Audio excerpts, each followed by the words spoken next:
All right, so let's talk about travel time really quickly and what to consider when planning for that.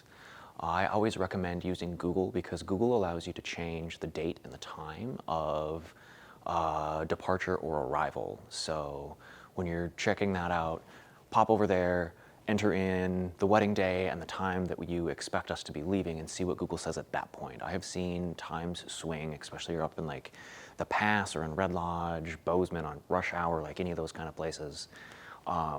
Times can drastically vary depending on like the conditions now compared to the actual day of. So be sure to change that setting in Google so that you get a more accurate reading.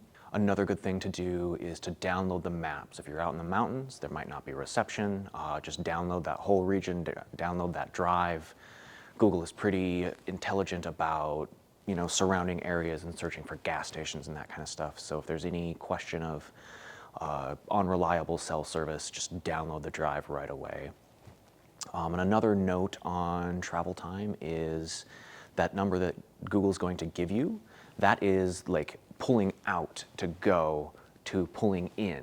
It doesn't consider any time on either end to put stuff in the car or unpack again. So the reason that I recommend Google over, say, Apple Maps is because I live downtown and I was walking down Montana Avenue in front of where Moab Coffee used to be that is now Craft Local. Craft Local's been there for a better part of a year now, I bet. But the couple was standing there and one of them had their phone. They're going, "No, it says Moab Coffee is right here."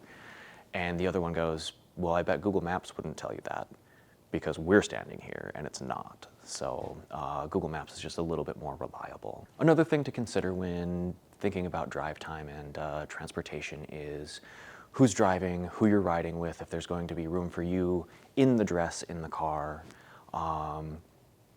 what other bags and stuff need to be packed and brought along, that sort of stuff. Make sure that there's enough seats for everybody. A way to work around that, and if you have a big party crew, I definitely recommend considering at least bringing in transportation. If you've been popping mimosas all morning, let somebody else drive. Why not? And then there's also the possibility of keeping them on to make sure that guests can get back to wherever their lodging is at the end of the night. But anyways, yeah, so that's travel time. A couple ideas on how to figure in the right amount of time for that sort of thing. And yeah, so let's move on with the day.